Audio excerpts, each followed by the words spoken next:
Bridging the digital divide in America. How's everybody enjoying Las Vegas? All right. Well, obviously none of what the USHCC does, our evolving mission, can be done without the support and leadership of our corporate members, of our board of directors, but most importantly of Hispanic business enterprises and chambers of commerce like yourself that make up who we are.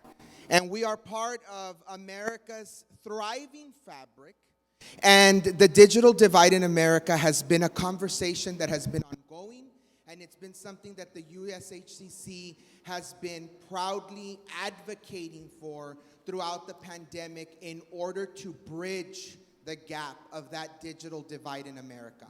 So today, it is an honor and privilege for us to welcome here to Las Vegas our telecommunications partners. Particularly, my role today is to introduce our moderator. And the USHCC does a lot of its advocacy work through coalition building and partnerships, creating ecosystems of advocacy where together we can impact political and systemic change within government and the halls of Congress.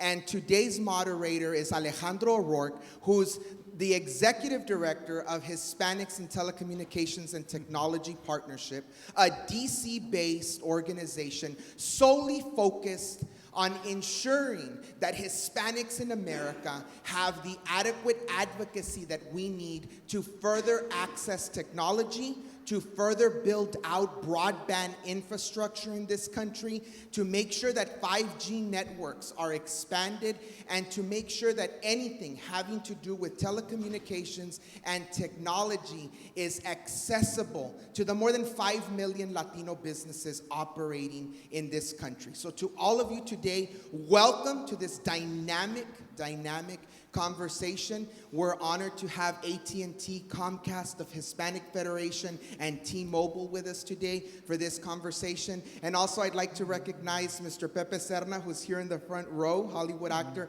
Thank you, Mr. Serna, for continuing to support us and to continue to be here. So without further ado, I'm going to turn this mic over to Alejandro so we can get this conversation started.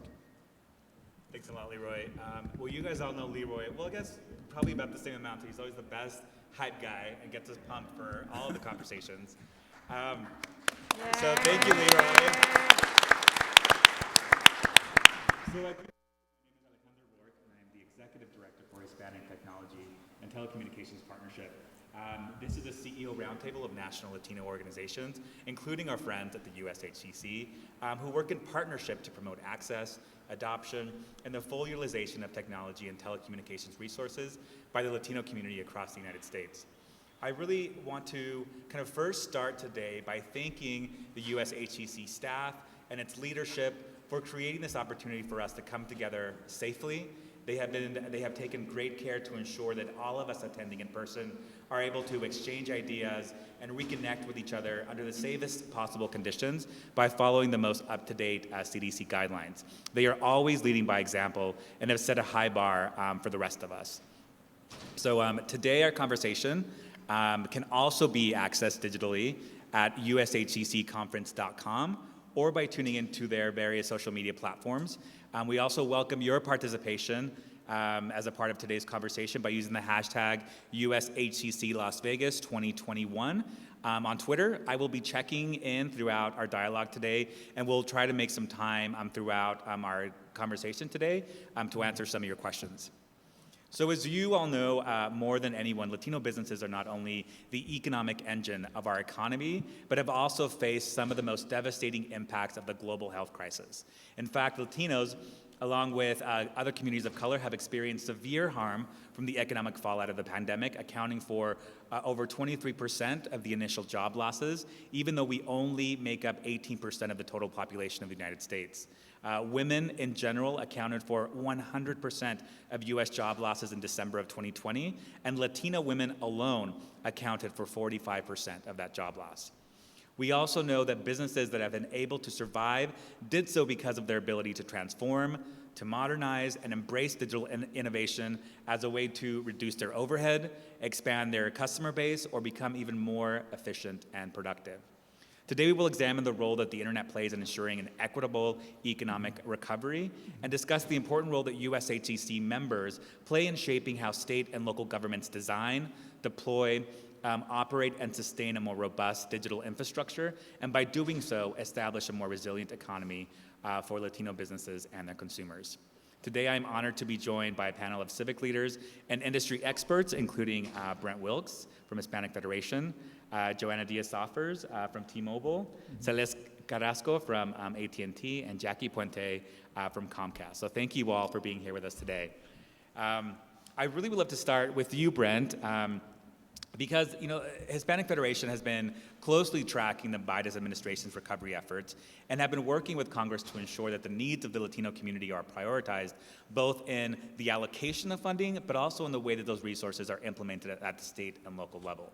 Specifically, the anticipated bipartisan infrastructure package, also known as the American Jobs Plan, and the Reconciliation Bill is expected to provide a much-needed reboot to the American economy by creating new jobs, lowering costs of essential services for working families, and growing our digital economy, as well as an important focus on broadband access. So do you mind kind of sharing with us what should we know about the upcoming infrastructure package, the process that's in front of us, and what role Hispanic chambers across the country play in helping to ensure that Latino businesses in our community succeed? Well, absolutely, Alejandro, and thank you so much to the USHCC for having us here to talk about our favorite topic. I've been with this group for many years working on this issue, and glad to see so many exciting changes taking place and possibly taking place. So I thank the Chamber for creating this opportunity to talk about broadband and ensuring that we can help our communities get connected. And it's great to have businesses focus on this as well. And I especially wanted to thank USHCC for having this conference in person in addition to doing the hybrid event virtually, because it's great to be back in front of a group and to be able to interact with you directly, as well as, of course, making sure that folks who are still at home can watch this online. So I wanted to talk a little bit about just what we mean when we talk about the digital divide, because there's sometimes a little bit of confusion what that means. For us, it's really the fact that when you talk about a broadband connection in the home, Latinos have not adopted broadband to the extent of other communities. And you can kind of see up here on the graph that only 67% of Latino adults have got a broadband connection in their home. And this is all adults, all Latino adults. If you looked at low-income Latino adults, or if you asked about low-income Spanish-dominant Latino adults, we're talking closer to 30 to 40% now that have a broadband connection in the home. And so that gap between the folks the non-Hispanic white communities' adoption rates and the Latino adoption rates really becomes dramatic for the folks who are really at the most disadvantage. And during the pandemic, we know that being able to have a broadband connection in the home was essential for the distance learning opportunities that schools were putting in place, as well as for those small business opportunities and for the workplace opportunities to be able to work at home. For example, Latino workers, only about 14% were actually able to work from home during the pandemic. So that's a dramatic difference, and it's caused by this broadband gap. There's also a device gap, too. So there's a lack of Latino families that have laptops and tablets in their home that they can use, and computers that they can connect to the internet, and so that's a challenge as well. But there's also another broadband gap, too, or a digital divide, which is in the skills gap. And I guess in some ways they're related. If you don't have a broadband connection in your home, you're going to have challenges trying to teach your children how to use broadband and use technology. But Latino workers are, more than half of them are either have very little digital skill sets or need to improve their digital skill sets to be competitive in today's economy. Why is that important? Well, we know that 2/3 of all new jobs that are created in this country require a digital skill set for you to be successful in them. Small businesses are looking for employees that have that digital skill set to help their businesses. And so without that, the Latino workforce is really going to be at a bigger and bigger disadvantage unless we're able to scale up the communities. So I wanted to talk a little bit about what is the federal government doing to try to address this, right? Because there's been a lot of funds that have been emergency funding to try to respond to the pandemic. And so sure enough, there has been some effort on the federal government's behalf. One of the big things that we've all been involved in has been the emergency broadband benefit, which provided a $50 a month subsidy for low-income families to be able to acquire and afford broadband.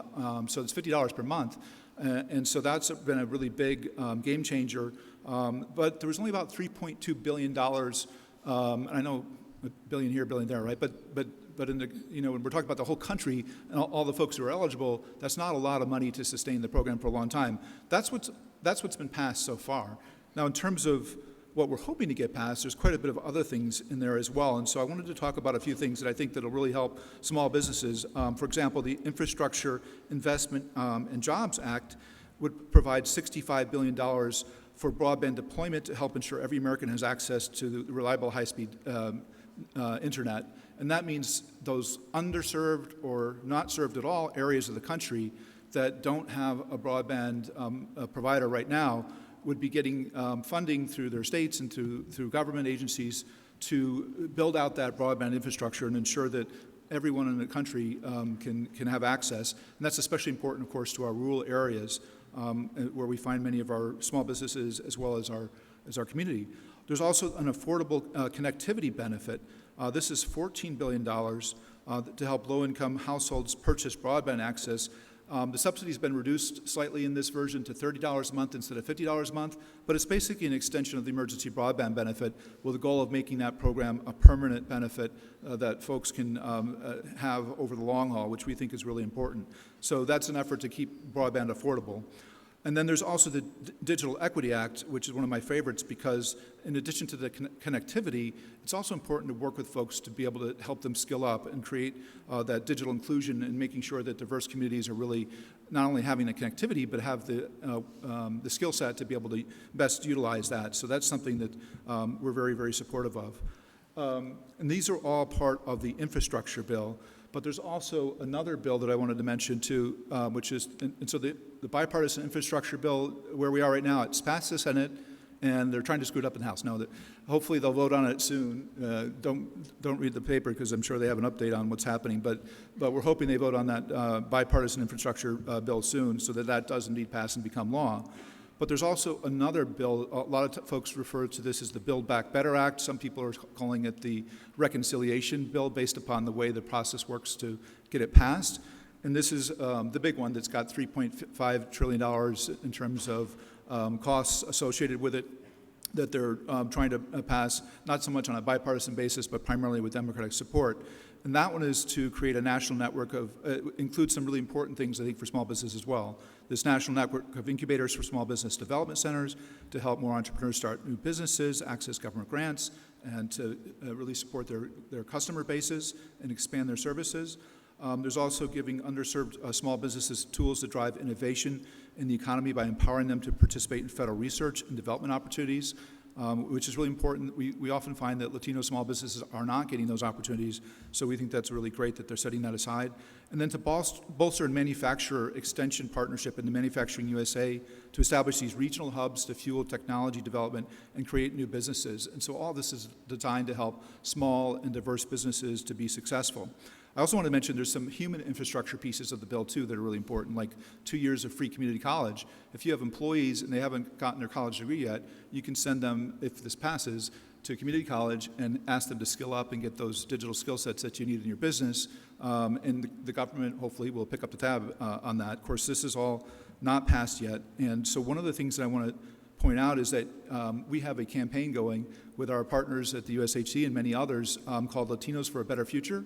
And if you go to latinosforabetterfuture.org, www.latinosforabetterfuture.org, you can actually get on that and send a note to your elected representatives and encourage them to support these bills and this funding to help your small business and to be successful. And I bring that up so in case people ask you what you were doing in Vegas, you can say, I was contacting my member of Congress, of course. So, and then You know, I want to also point out that it's not just government that does things. All of the companies that are here and HTTP that Alejandro runs, they're all doing work to try to help the community kind of address this digital divide issue. And so I wanted to point out a few things that the Hispanic Federation is doing. We've been primarily focused on the past year in providing relief to communities in terms of helping them deal with the pandemic. A lot of people think, okay, yeah, you're working with nonprofits, and that's true. About 29% of our giving was really directed to Latino nonprofits, but we also give 27% to small businesses. So we have a fund to support small businesses that are struggling to stay open during the COVID pandemic, and much of those dollars were being utilized to help people skill up and to be able to kind of transform the business from one that was more in person to one that could work online as well and be successful. In addition to that, we've provided about $20 million worth of direct COVID-19 assistance, everything from vaccinations, working with your small businesses to vaccinate the folks at your workplace, to helping skill up and helping Latino nonprofits address the pandemic. So that's a big focus for us. And then finally, I just wanted to mention something very specific on the digital skilling aspect that we do at the Hispanic Federation. We have a Latino Digital Accelerator initiative that works with employees and people who would like to be employed to help them really skill up and address that skills gap that we mentioned at the beginning. We have 24 programs operating in 11 states where we provide funding for nonprofits and businesses to provide these digital skills programming. And we include digital literacy, job preparedness, tech entrepreneurship as part of the training that we have. And then we're really developing these best practices for the entire ecosystem with this work. So we're trying to really help advance the agenda here with that. And we're also providing technical assistance and capacity building to each of these grantees to help make sure that they're doing the most that they can. Had some great success so far. The average participant in the program has been taking classes for about 33 and a half hours. We've had 6,000 participants so far, and of those, 1,100 were able to get job opportunities after that. Many of them were able to double and even triple their salaries after getting a certificate through the program and being able to approach an employer about an opportunity. So it really does work. The skilling is we're not just telling you this, it's really helpful. And about 90% of the folks that participated in the programming were Latino. So I'll stop there, and I really appreciate the opportunity to be at the USHE and talking about this topic, because I think it's super important for our businesses and for our community to be successful in this effort. Thanks. Thank you. Thank you, Brent, and now you guys know why I wanted him to go first, because he gave us all a rundown of everything that we need to know. And I think one thing that I'll flag is that a lot of the programs that you just saw him feature, we are at a unique moment in time where all of us, all of our organizations, all of our community-serving organizations can and should be building their internal capacity to build and deliver these types of programs. And the good news is that through these infrastructure packages and recovery efforts, there is now funding available to help you do that. So it's not just about tapping into us. We're happy to be resources. We're happy to share a program model. But really, it's like I think that in every corner of the country, any organization that touches the Latino community, we should all be really pushing digital skills, workforce development. And it's not one of those things where in the past we said, you guys should do this, it would be great. This is important for the Latino community, and there's resources and funding available to help you do that work. So Jackie, I'd love to come to you next, because as someone that works for one of the country's largest internet service providers, you have a unique vantage point both into how our networks have performed during the pandemic, but also as a member of the board of the USHCC, you uniquely understand the needs of Latino businesses and the important role that local chambers and USHCC members can play in harnessing this moment to reimagine our country's digital infrastructure. So why, in your opinion, is this moment and this time so important, specifically to fuel the success of Latino businesses, and how can we meaningfully engage? Thanks, Alejandro, and I want to thank, first of all, the Hispanic Chamber staff for putting this together, for my co-panelists here.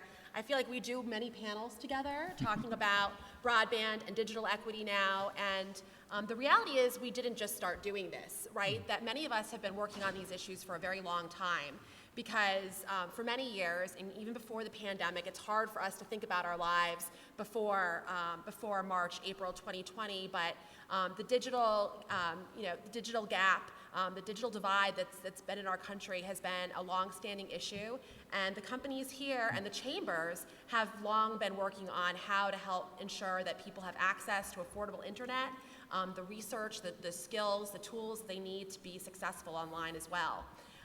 And I'll just say, from Comcast's perspective, over 10 years ago, we began our journey to seriously attack the digital divide with our Internet Essentials program, which started at one point as a program for families that had kids K through 12, making sure that they had access to at-home broadband to do their homework, to participate in their local communities. And at that point, I'd come to an event at the USHCC or someplace, and it'd be like, well, how is this, what is the linkage here for business? What is the linkage here for my chamber?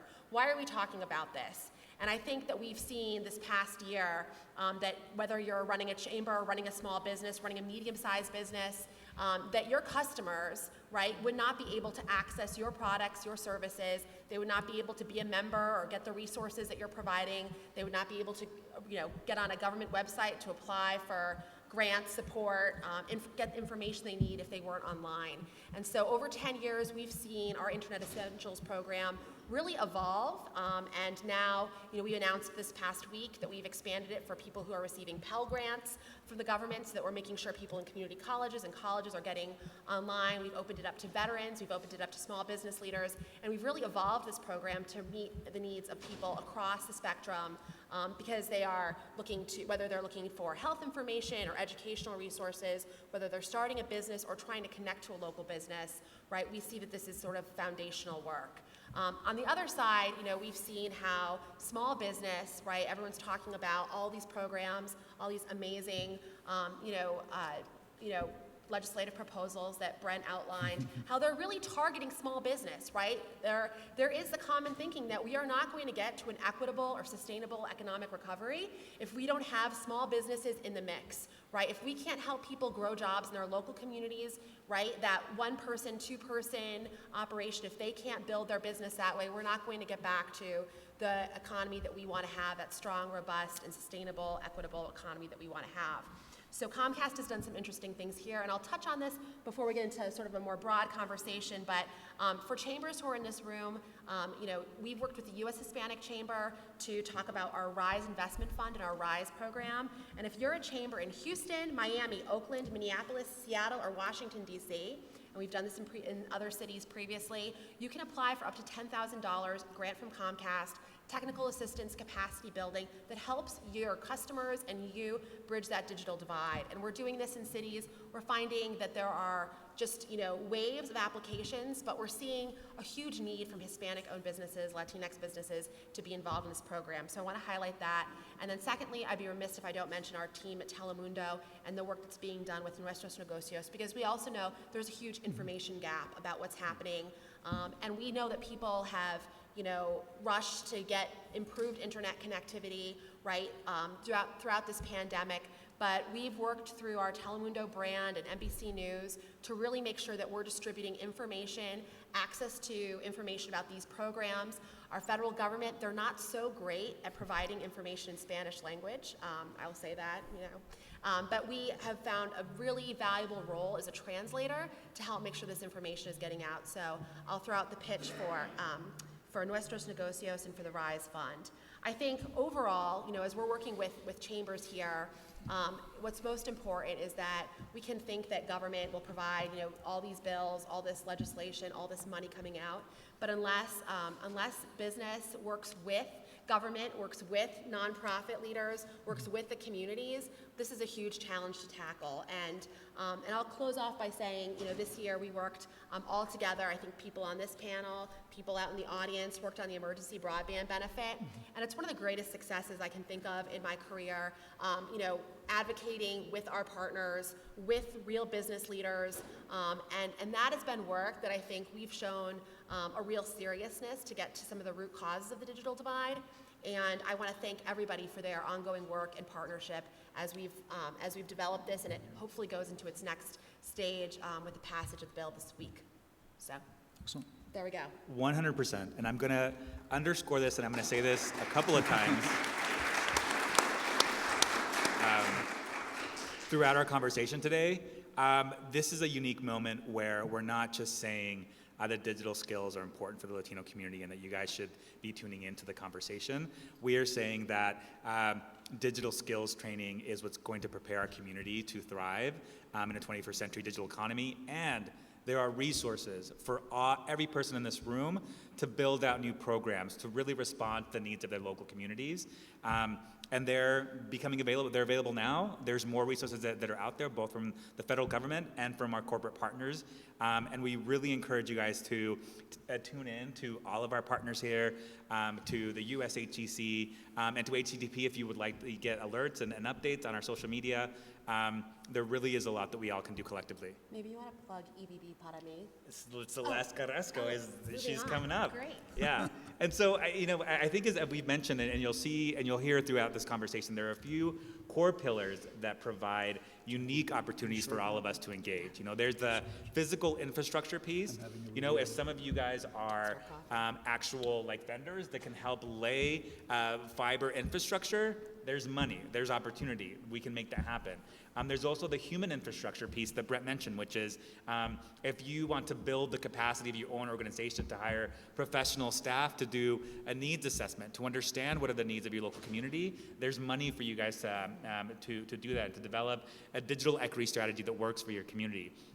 And then there's also the topic of affordability, which is one that I think I'm really happy to know that as the country kind of thinks through these issues, affordability is front and center specifically for the Latino community because it is the #1 most cited reason for why our community is not yet subscribed to broadband at home. And so I think that AT&T, Celeste, has really been at the forefront of innovating in real time to support new programs like the Emergency Broadband Benefit Program that both Jackie and Brett mentioned. What should we know and what types of resources are available? And how does affordability, how to bridge in the affordability gap, how's that critical, an important component to ensuring that we all have access to the digital economy? Okay, so thank you, and thank you for taking time out of your afternoon to join us to have this conversation. I know it could be a little bit dry to talk about these things, but certainly appreciate this, and they should have coffee with this panel. So, Espresso shots. Or Yeah. margaritas. So Leroy, just take note of that. Thank you. So I'll do a couple of pitches, and it's not that I'm the advertisement person here, but I want to highlight the work that HTTP has been doing around EBB, the emergency broadband. And Alejandro has put together an amazing set of resources that you can find at ebbparami.org. So you don't have to reinvent the wheel. He's already created it. So this is bilingual resources, and you can share the wealth with your communities. And all you have to do is just advertise, point them to his website, which is ebbparami.org, which is a collective thing. It's not just Alejandro's personal page that he's done.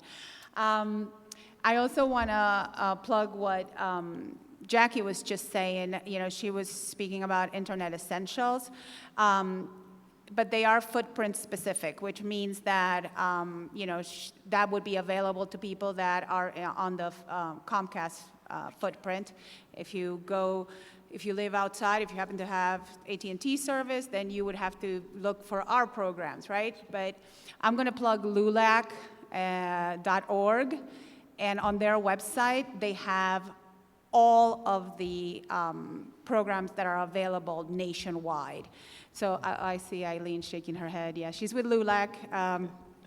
So, this is about, if we want to bridge the divide, we want to make information available. I think we need to start there, right? So, and how to get the information. So LULAC is a prime partner with all of us that collects this information and makes it easily available so that you can, your constituents can just go and get this information, and subscribe to these low-cost internet offers that we all offer. Now, so we talked about EBB para mí. We talked about, how do you get the low-cost internet. But here's the piece of it. I think we have all been talking about it, in which we our day jobs is to do advocacy work, right? Like, we work very hard to ensure that the priorities where we intersect, the priorities of the community, the priority of businesses, and the priority of the government, and the intersection of all of that with our corporations, right? But here's the piece. We may be doing amazing work at the national level, and it means absolutely nothing if it doesn't translate to the local level. And this is where you make the impact, right? This is where you have the power.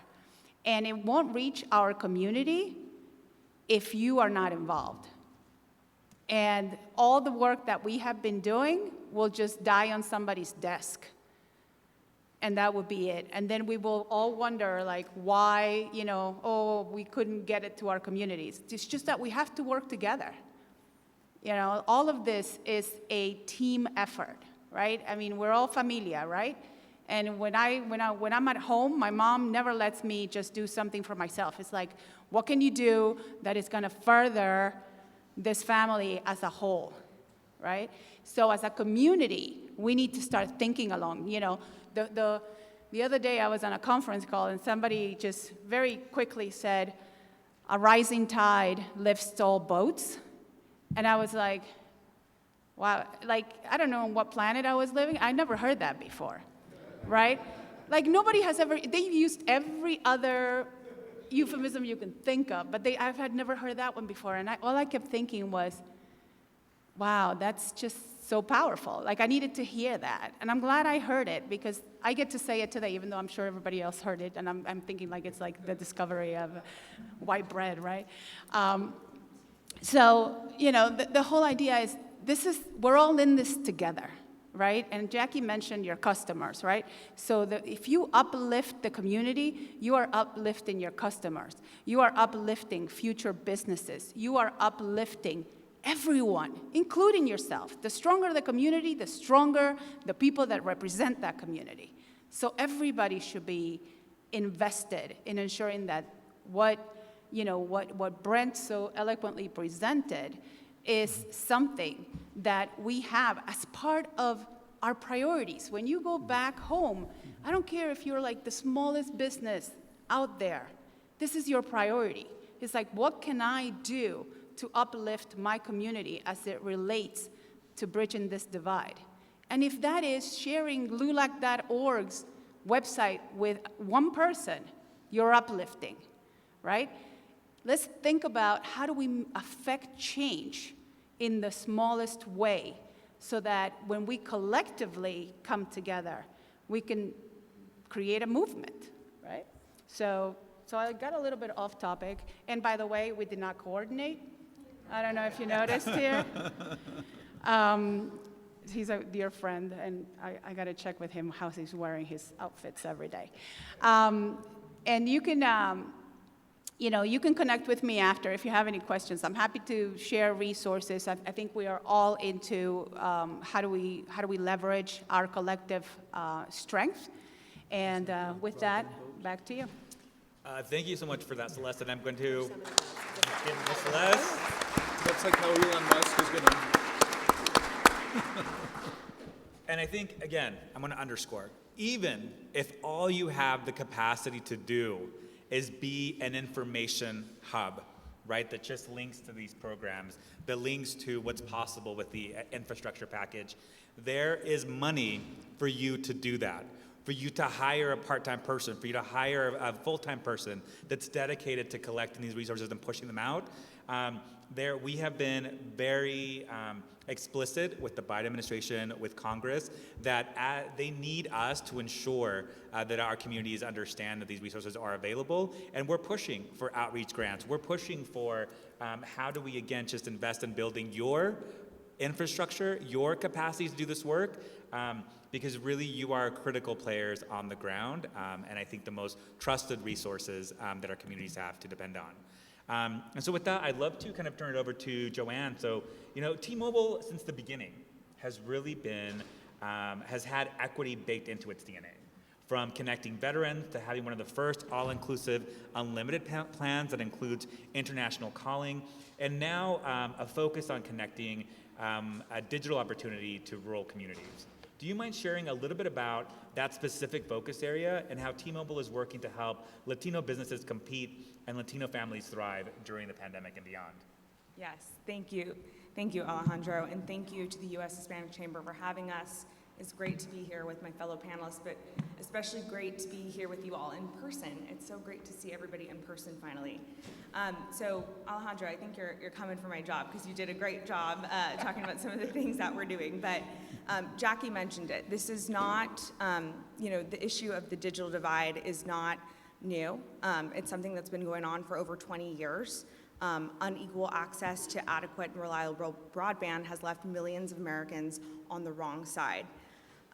Unsurprisingly, the gap in access disproportionately impacts members of low-income and rural communities, particularly people of color, right, and includes Latinos.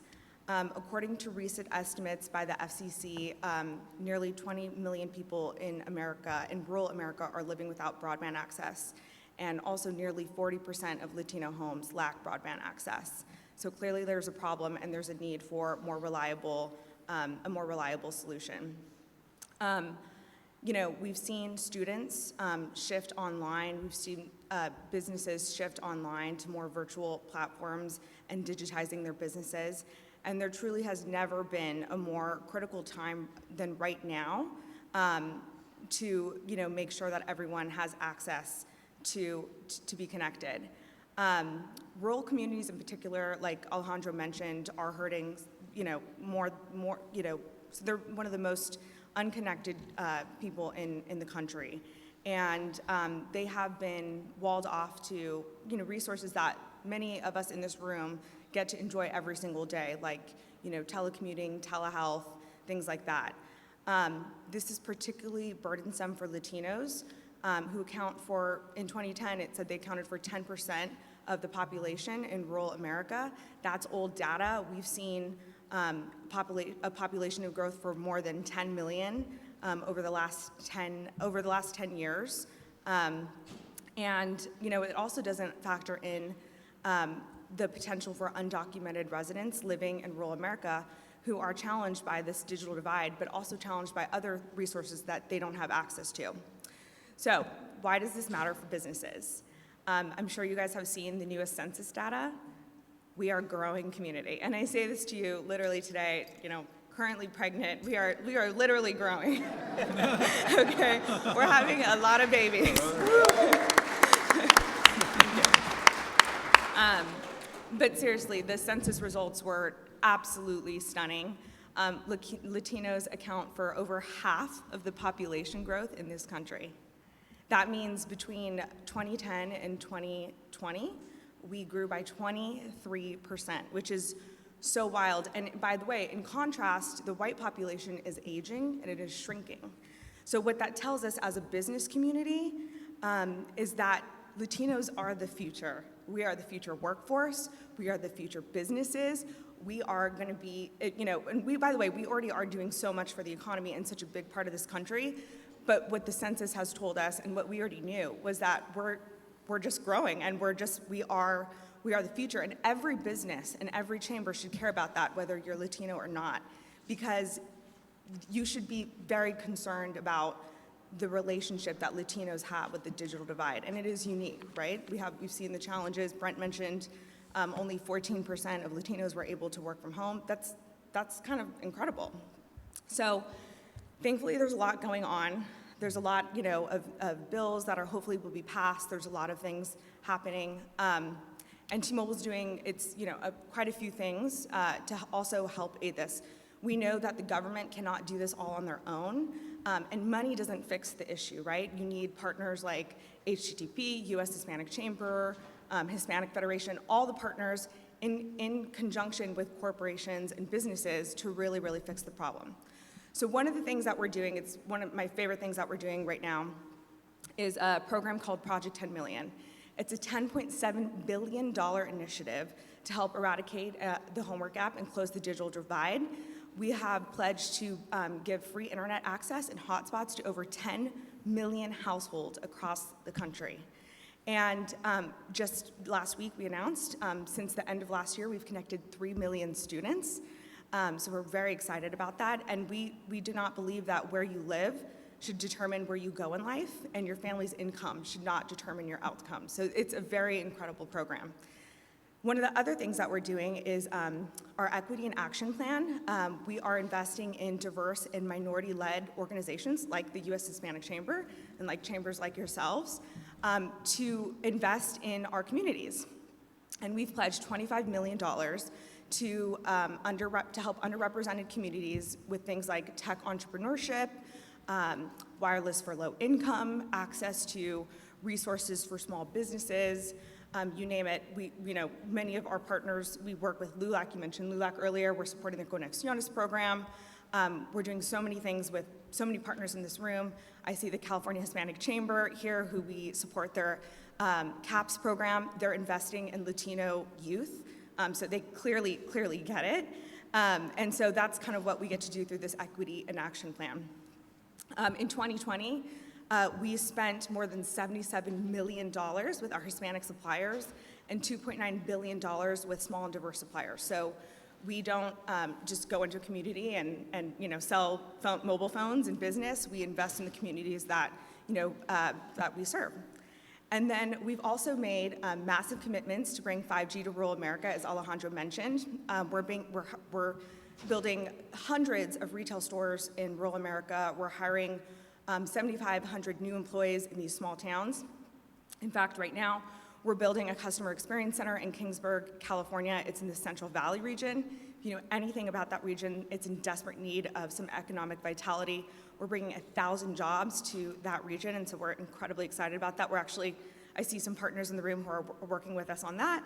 And we also just recently launched our home internet, our T-Mobile home internet, which is currently available to 30 million households in the country, but 10 million of those are in rural America. And the reason why that's so important is because nearly 40% of people who do have access to broadband only have one provider, so they don't have a choice when it comes to picking their provider. I'm seeing shaking heads, so obviously, people in the room understand what that's like. And then finally, in addition to the other $25 million that we mentioned, we're investing another $25 million just in rural communities for revitalization projects in rural areas and small towns. So I could go on and on, but I don't want to get the music kicking me off the stage. So I'm going to pass it back to Alejandro, but thank you for letting me share that.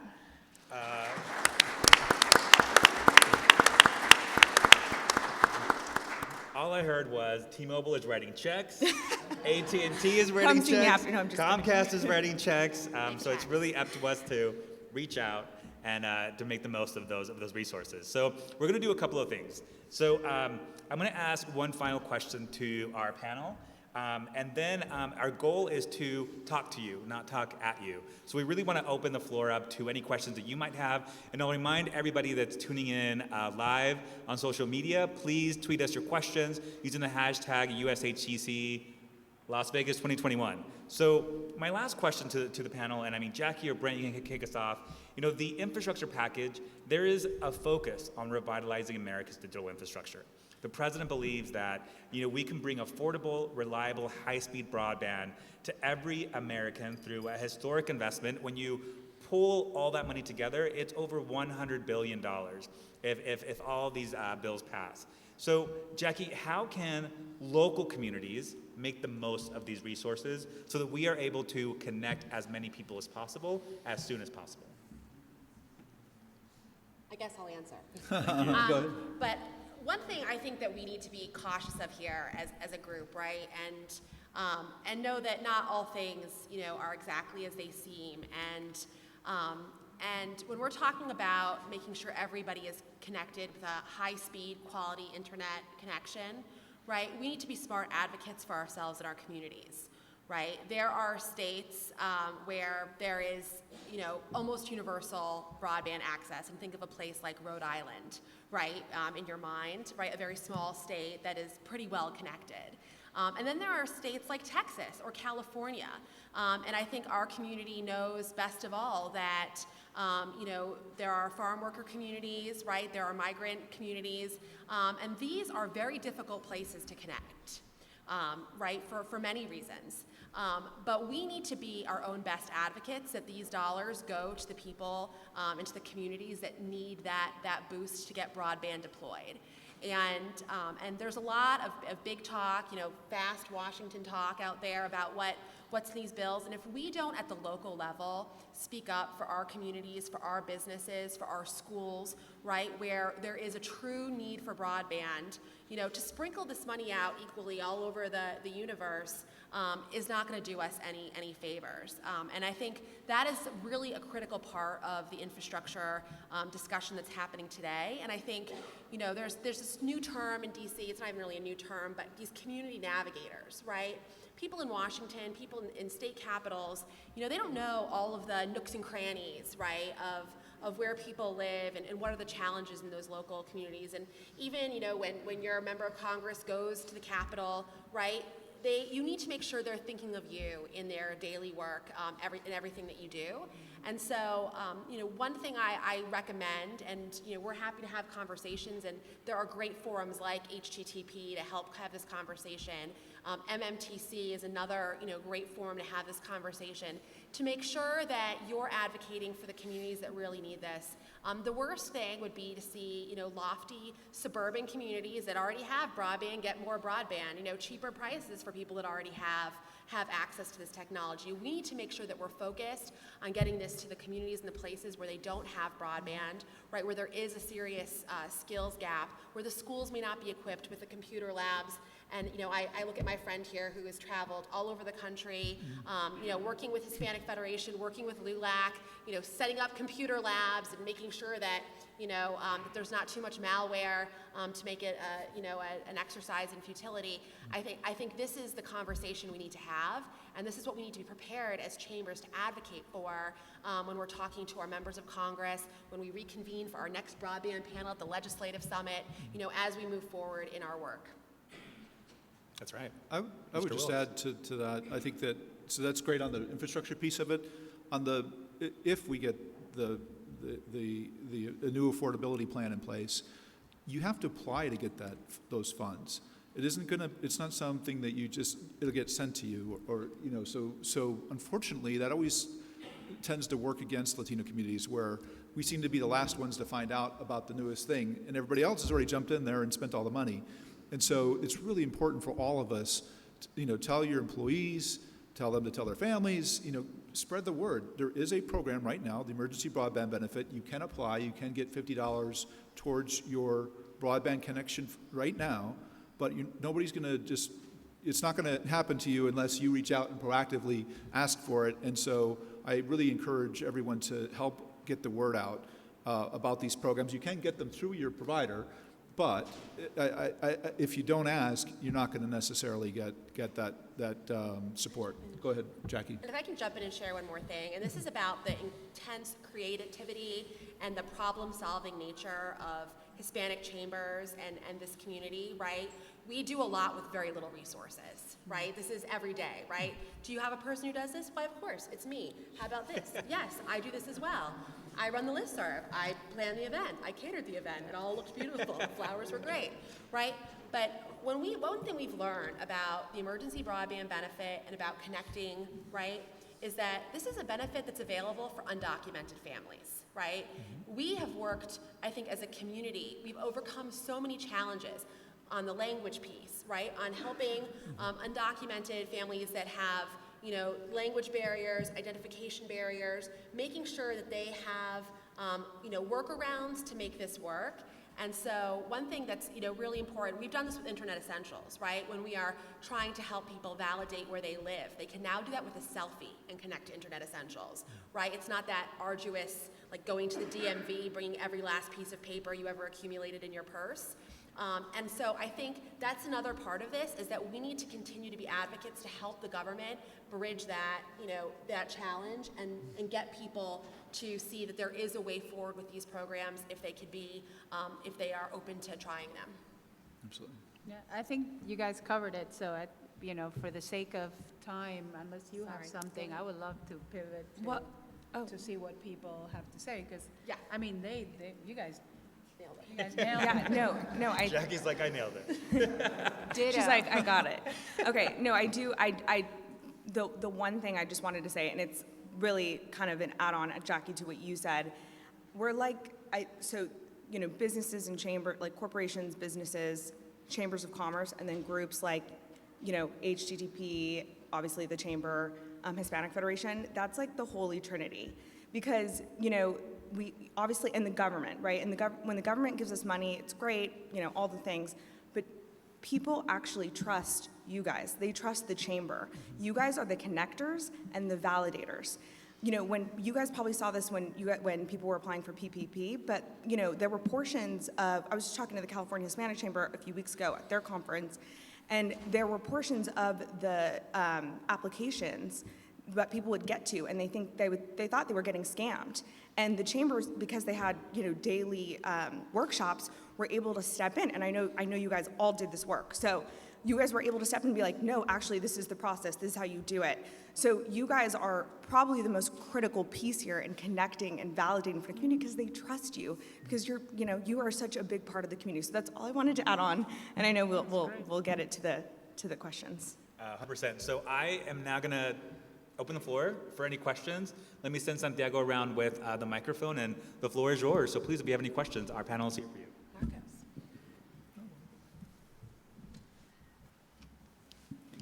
Hola, buenas tardes. Mi nombre es Elena Dolinsky, and I have a question.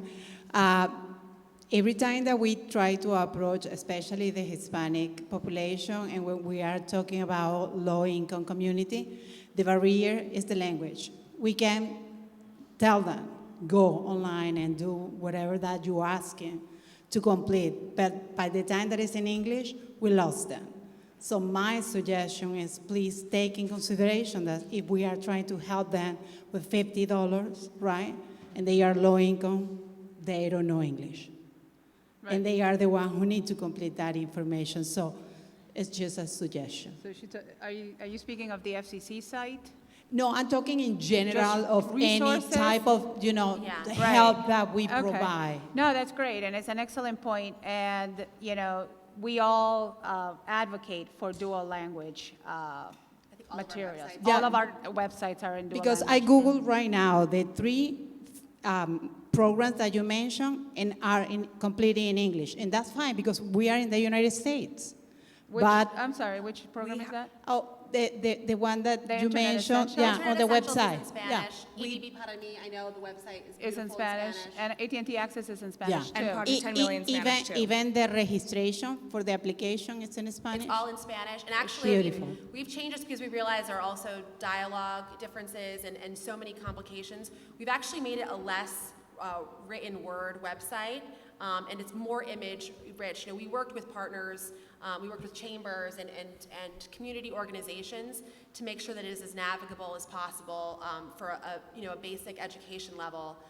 And so I'll be happy to show you the sites that are in Spanish. They're all mobile first, right? We know that's another really important Yeah.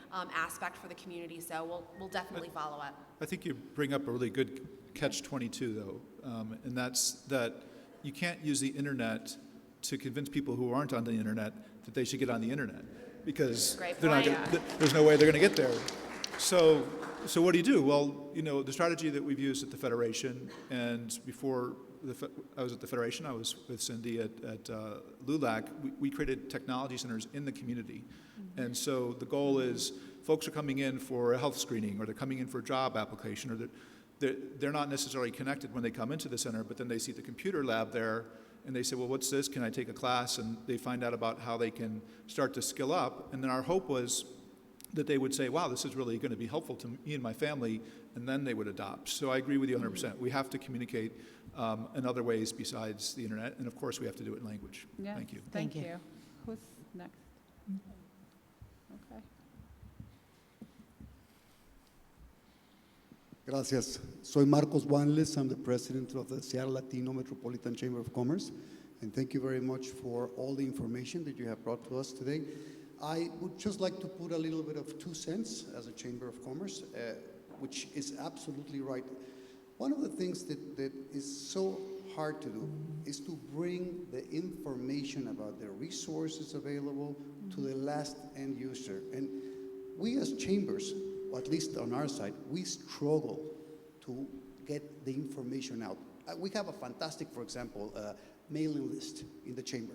However, that information has to be almost taken personally to each business, and I have to knock at the door of businesses that were struggling in the pandemic because they thought that the SBA PPP program was only for organizations that had employees, and they were about to go bankruptcy.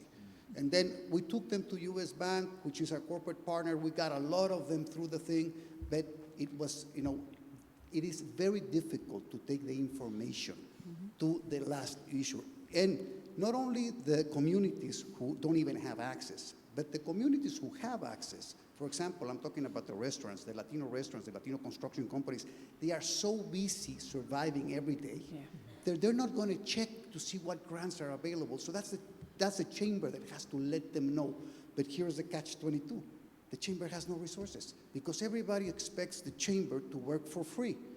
I always tell them, listen, I need to pay staff, I need to pay for the internet, I need to pay for the MailChimp, I need to pay for all these roles. And companies right now have been coming to us and saying, hey, we have this great thing, this great solution for your members. We have this. Yeah, but what about us?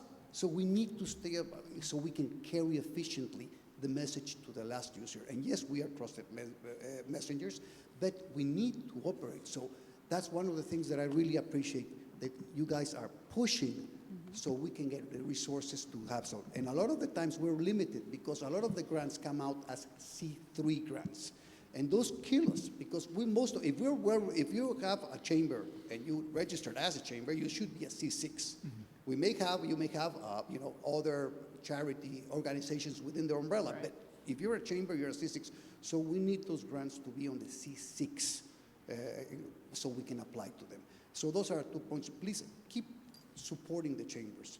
Give them resources so they can come to that final user and hand it out personally and take them by the hand and take them through the program. Otherwise, the resources are there and we're not using them. Thank you. Thank you. That's great. Amen. Amen. That's absolutely right. Hi, thank you. Thank you for the great feedback. My name is Erika Aviles. I live here in Las Vegas. Recently, our team just wrapped up our COVID-19 outreach effort specific to the Hispanic community. So we knocked on doors, mailers, social media, you name it, and always the number one answer that we received as to why people originally were not getting tested and vaccinated is because they didn't have broadband access. And, Celeste, you brought up a good point, is raising tides and all of that, but our community are tired. Our stakeholders, the chambers, the chambers stepped up to the plate, all of our nonprofits. I saw some of our staffers from our elected offices, but if we need your help in DC, national, to help us invest in local mass media, because my parents I'm first generation, my parents don't have broadband access. It's on my list of things to do, right? How do I find them broadband access now that they're both retired?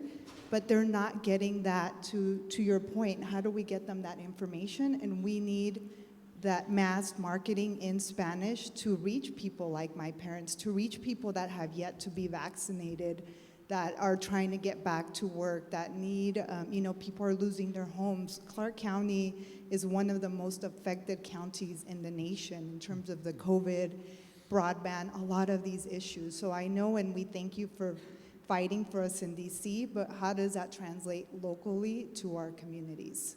Just more feedback. Thank you. Oh, thank you. And one of the things that you're bringing up, I think it's one of the things that are near and dear to my heart, which is the actions that we take, right, as individuals. So me as a daughter, I become tech support for my entire family and immediate friends and everybody that can get a hold of me, right? So to your point, we're fatigued and we're tired because we're being stretched in so many different directions. But this is going to be a test of our resilience as a community, right? We get it, right? I'm exhausted. I'm exhausted. I'm on all levels. It was funny because we were talking about just exhaustion in general. But the key here is I'm me personal, and this isn't like me asking, but rather me personal. I'm going to go as far as until I drop, right? Until I drop, I'm going to keep pushing. I'm going to keep supporting. I'm going to keep advocating. I'm going to keep doing everything that I need to do. And that includes, you know, a to-do list that is longer than my arm, right? Because I get up in the morning and I try to tackle my to-do list of things that are not related to what I have to do on that day, right? That's a whole other to-do list. So I grab that to-do list that is of stuff that I need to get done, including it could be like, you know, setting up broadband or finding out about benefits so that you don't have to pay for that broadband, because I'm sure your parents qualify for that. So now you have to do extra research, right? So you're like, yeah, another thing on my to-do list to do. And if I can get something done while I'm having my cup of coffee in the morning, it's going to be a good day. And that's how I tackle every single day. It's like if I can do one thing, if I can just do one, if I can do two, it's going to be a fantastic day, because now I'm just rolling, right? But here's the thing. Every time, you know, like that whole, like, I guess I'm full of sayings today. You know, you eat the elephant one bite at a time. And that's how I do it too. It's like a little bit every day. I keep chipping away. And that gives me energy to get up the next day and give it all the ganas that I can give it, right? But, you know, this is something very unique in our community, especially being a community of immigrants, a community that we have so many other hurdles that we are trying to overcome. I strongly urge you to find strength in us, right? In who we are as a community, as a, you know, and leaning on each other. So if you know that so-and-so signed up, knock on their door and be like, hey, help me out so I don't have to do it all over again. And yes, what? I'm going to go off script here and say something that's probably going to get me into a lot of trouble, but here we go. So, you know, and this is really important. You know, the last year, and everyone is fatigued, right? I think overall we're on the verge of a community nervous breakdown, and there's so much information incoming, and in that also there's a lot of information outgoing. How many companies have we heard about that are making these big dollar commitments to help, you know, solve local challenges? And you know, you can read any newspaper and, you know, this company is committing to doing this company is committing to doing that, there's money here. And yes, there is a lot of money, there are dollars now circulating through this system. But I would advise, you know, talk is cheap, right? Look at who is showing up. And I say this, you know, we had this conversation at the board yesterday. The companies that show up, that roll up their sleeves and are actually doing the work are tremendous partners. And you know, the companies that join and pay dues, to Marcos' point about Seattle, right? If a company wants you to distribute their flyer, but they're not going to join your chamber, I would think twice about distributing that flyer. Of course, you know, Celeste, out of the goodness of her heart, will distribute the flyer anyway while she's having a coffee. While she's having her coffee. While she's having her coffee. But, you know, I think there is something to be said. There's a lot of drive-by philanthropy happening, and we have to be wary of that. And when you walk outside and you see the logos of the companies that have sponsored this event, that have brought people to Las Vegas, we know Las Vegas is hurting. We know that people, I haven't been here in 2 years, right? We know that people need to start traveling and start supporting small businesses again. I really recommend that you look at the brands and the companies that are stepping up and doing the hard work, and be loyal to those brands too. And I think that's, you know, it sounds selfish. I work for Comcast, NBC Universal, Telemundo. But I'll tell you, it makes a big difference, because then when I go back and I advocate, this chamber is going to do a program, they need our support, you know, they know I'm there, I know they're there, and we can help each other get through this. And that's, you know, maybe not the most politic thing I've said today, but I think it's an important point to get things done. Oh, we took away his microphone and. You can have mine. I've talked about it. Okay. I don't need to.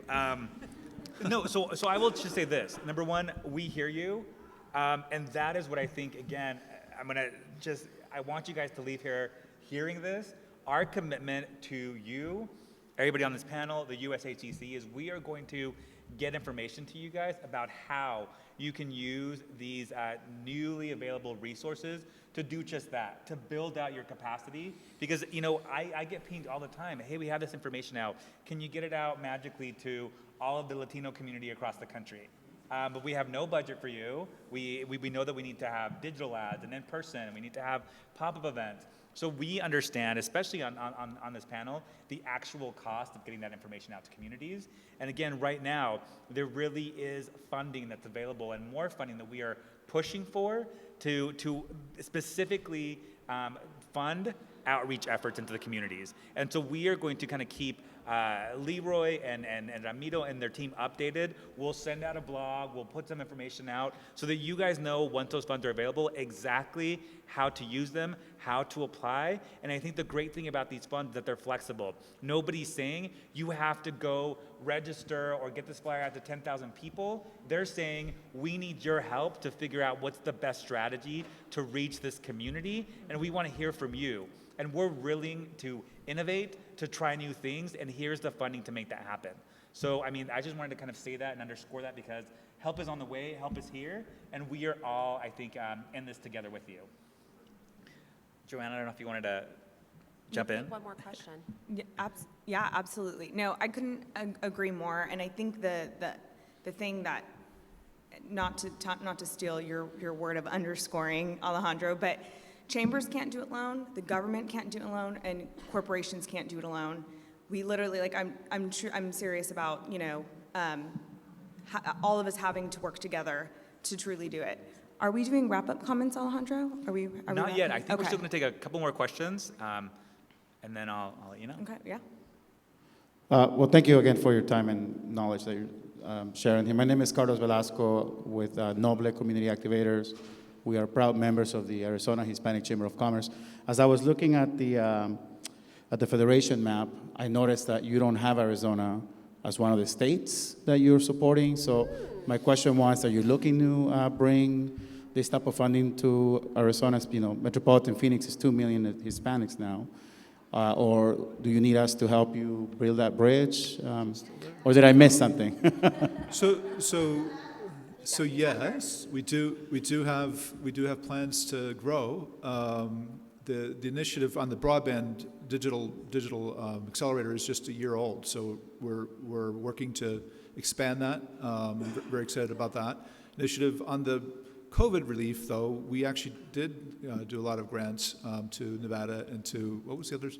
Arizona and Nevada. Yes, definitely. And in fact, the one thing that, just kind of getting back to the question about asking people to do resources, to do things without resources, all of the 400 organizations we work with get grants from us. And so we don't come to them and say, please do this for nothing. We're always say, we understand that because we're one of you. We're nonprofit too, and we know it's hard to do this work without help and support. So we work really closely with our partners. We try to figure out what they want. We have a lot of flexibility in our grants, but we want to make sure we're making a difference. And I don't want you to get discouraged because it's really important. Our community needs us now more than ever. So it's time to, you know, buck up and try to really keep delivering so that we can help our community get through this pandemic and, you know, really get back into a better space than they were before.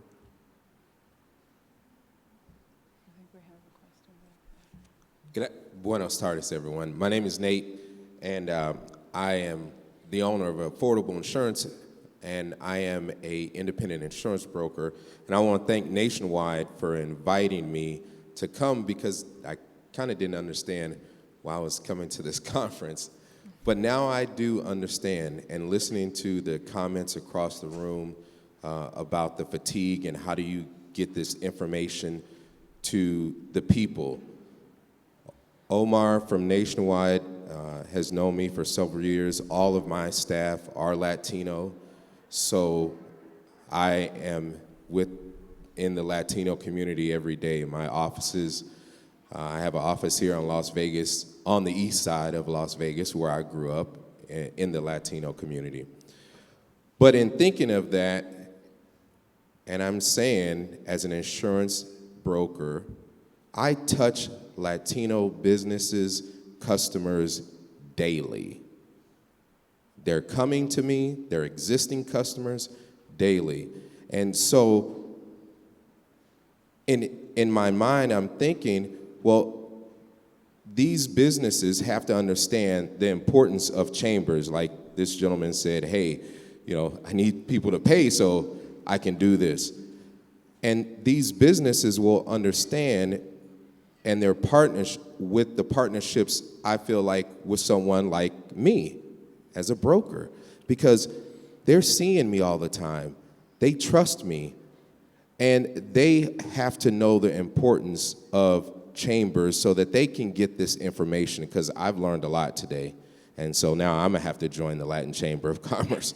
Absolutely. So that is to me, one of the key pieces is those partnerships with those small businesses, and small businesses letting other small businesses know the importance of being a part of chambers. Thank you. Great. Thank you. Thank you for coming. We all know that Nationwide is on our side, so thank you for being here. and thank you for bringing him. And I also want to acknowledge that Ramiro has been able to join us. So please, I give you a round of applause for Ramiro. Thank you, Ramiro. For bringing us here and hosting this conversation in us in Las Vegas. Hi, I'm Latavia Pineda with Small Business Majority. I'm our National Latino Outreach Manager. I was just, while you guys have been talking, the kind of prevailing thought in the back of my mind has been the issue of devices and how many households are single device households. It's really hard to fill out an application for a grant on your phone. It's really hard to apply for a loan on your phone, to sign up to get a COVID test on your phone. I know my dad tried to do it and he couldn't do it. He just called me and had me do it for him. So what can we do as a community to help address that issue? Broadband is half of it, but what happens when you have that high quality internet? When you only have the one device? Other than advocacy, right? We step up to the plate and we provide the access. And, we have to kind of encourage those device makers to also step up, right? And this is where a little bit of pressure pays. So it's about writing to that CEO and say, hey, where is your company in the helping of bridging this divide? And asking these tough questions.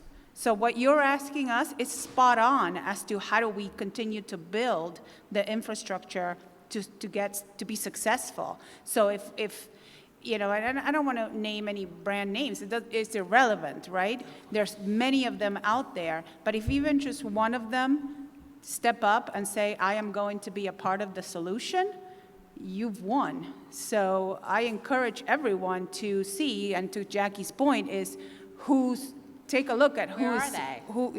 Who's there, right? So just, again, we want to encourage people to participate. This isn't about making them feel like they're not part of the solution. Let's just figure out, they may have not yet be there as a corporation. Let's bring them there. So this is about, how do We can always make room for more people at a table, Yes. right? We can probably get 40 people around this table to talk about the digital divide. But I'll say that, there are, if you watch the Today Show, right, all of these nonprofit we're purchasing devices from other companies and distributing them, right? Last week, we gave away 25,000, Chromebooks in a town that we purchased and included them with service. And, you think about in your local community how much the school system is paying to give students devices, if they can afford to do that, right? That was a huge challenge.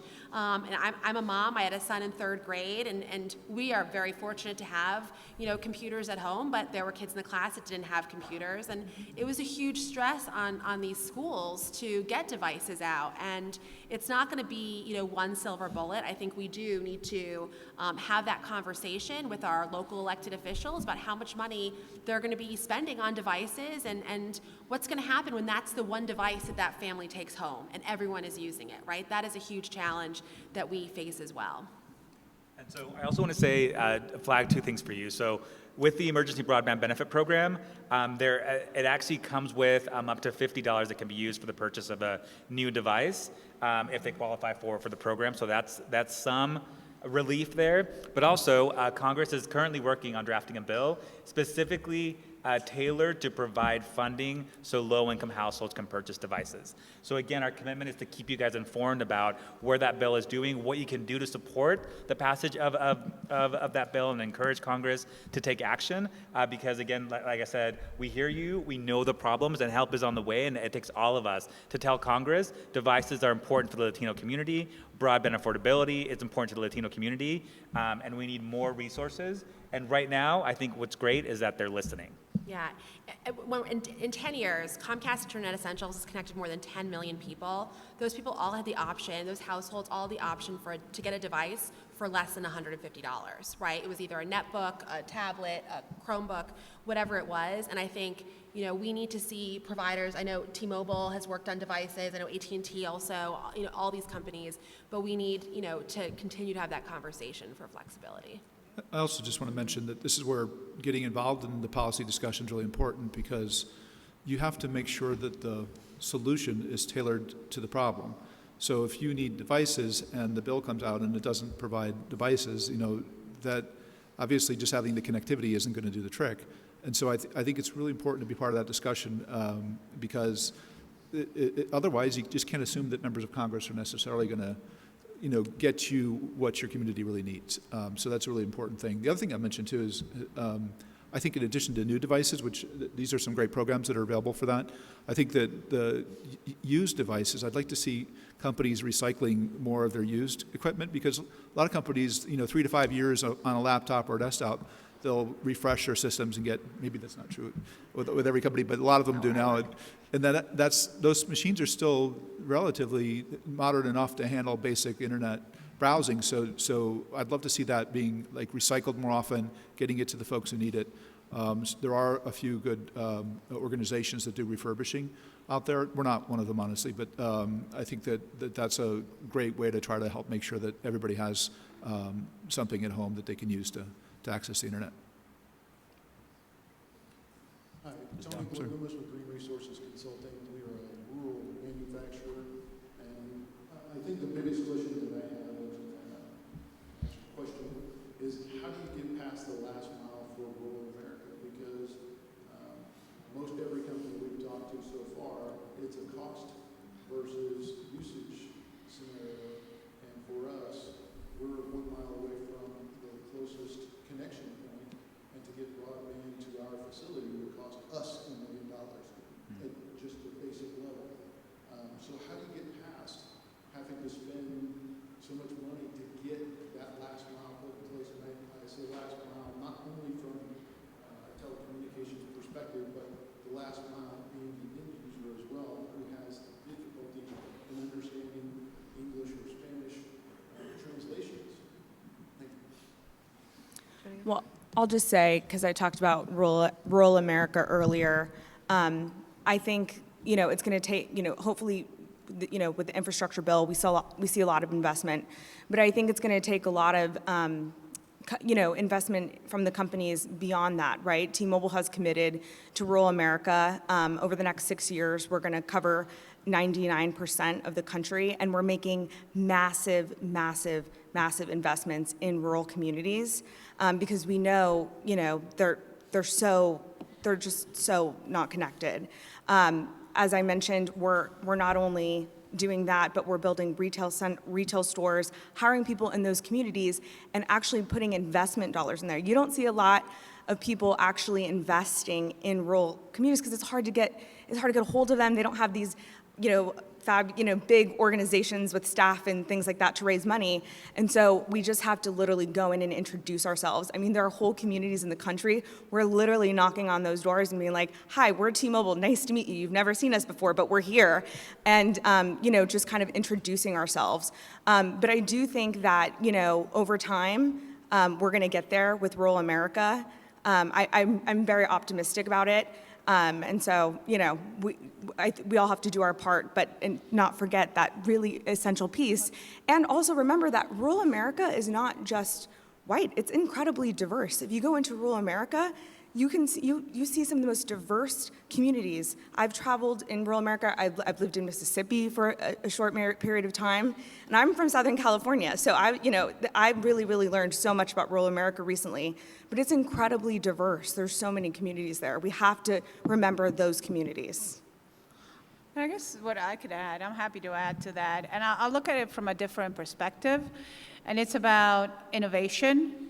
And right now we're thinking linearly as to what it is that we currently have and how we are going to implement what we currently have. And what we like to do at AT&T, and I'm sure other companies do as well, is to figure out, can we come up with an innovative solution to the current problem that doesn't necessarily fit the current model. Now, yeah, we can say, oh, let's invent XYZ. Perfect, right? Even if we come up with a new solution, we are very tightly bound by regulations. So this is where the help of the community comes in. Because when regulation ties you down to a linear solution of what you know how to do, it's very difficult to create, these solutions that would solve the problem, but if they're telling you you can only do it a certain way. So, my pitch here is going to be regulation. We're not against regulation, but restrictive regulation can be detrimental to innovation. So as you get into your communities or you hear about these things and what you hear is like, yeah, we need to regulate these folks because they're out of control. No, think about it holistically and say, are these regulations so tightly bound that they're preventing them from operating in the new world, right? So to your solution, the last mile, I don't know what the solution is going to look like. I know what it looks today, right? It's like we're going to go lay cable and get there. Yes. That's why it cost $1 million. But what if some really smart millennial out there is like, hey, I got it. I came up with the idea, but all of a sudden, that solution doesn't fit the current regulations, and we can't apply it. So this is where it ties in, and that's why I said, let me mention it, because sometimes we think about the things as how do we fix it, but there are other things at play. So thank you for the question. That was very good. I was just going to add, so first go to www.latinosforbetterfuture.org. Tell your member of Congress that you want the infrastructure bill to pass, along with the Build Back Better agenda. And then there is a provision in that $65 billion for infrastructure that will allow communities to build their own network when private providers do not want to do it. And there's been a lot of success for really rural, remote areas where they can actually build their own pipeline to that last mile, get that internet connectivity for less than what the private company would have charged. And in the bill, they are treated the same as the private company, so you have an equal opportunity to get those funds, and that might be the solution for your particular company. I'll jump in here because the internet is an extremely expensive business, and I think, we all appreciate that we turn on our phone in the morning and then we have an internet connection right here, right? This supercomputer that we carry in our pockets, and that is actually the end result of hundreds of billions of dollars of investment, right? And I don't want to nerd out on everyone here, but when I think of the last 2 years, right, how our internet in this country has withheld, people going from watching, 2 to 3 hours of streaming services to now the average American streams 8 hours of content a day. And once Amazon releases its TV, who knows how many hours, right, when it's Amazon optimized, how long we'll be streaming content, everything, and not just school and work, but everything else that we do in our lives. And, you hear these estimates, and I'll tell you, I moved during the pandemic.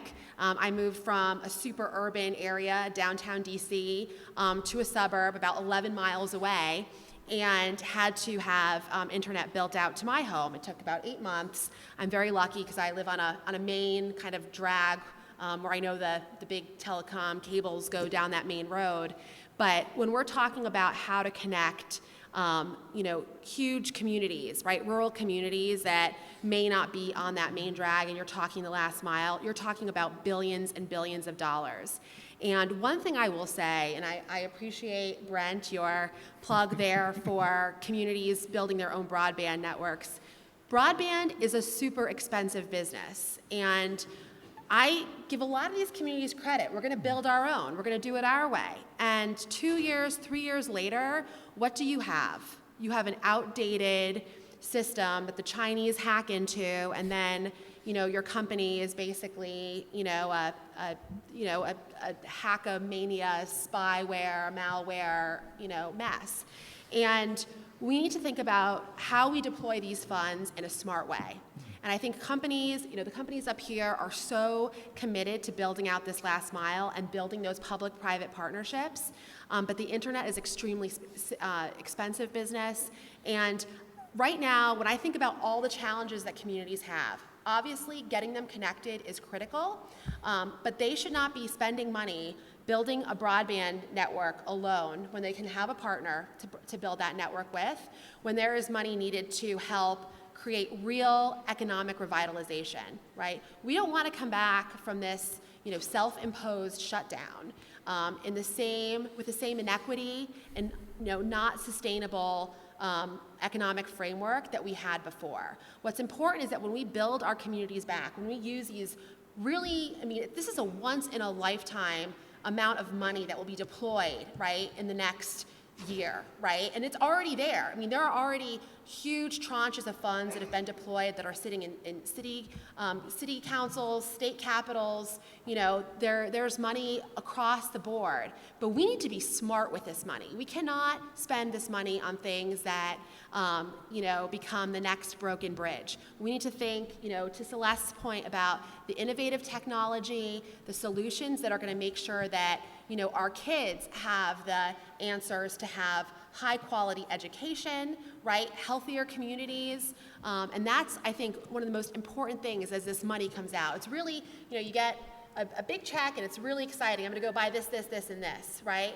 But the important thing here is that we invest in the long-term infrastructure so that our communities, right, that the rural communities that have been long forgotten, right, that the urban communities that are long forgotten get the critical infrastructure and the know-how to really make sure that businesses can thrive in the long time. We can create jobs and people can really prosper in the long term and then pay their chamber dues.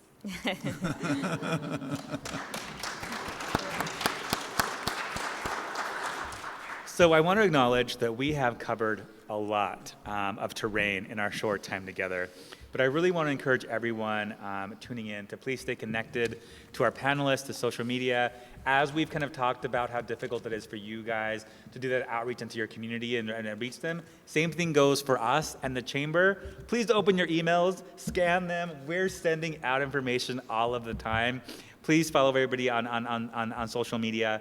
Unfortunately, we are about out of time, but I want to thank our panelists one more time for sharing their important insight. To the United States Hispanic Chamber of Commerce for bringing us to Las Vegas and for keeping us safe. And just a reminder that there is still plenty more to come as a part of USHCC's annual meeting here, broadcasting live from Las Vegas. So until then, we encourage all of you guys to tune into the conversation, to speak out and stay connected because the future needs our help. So until next time, have a good one.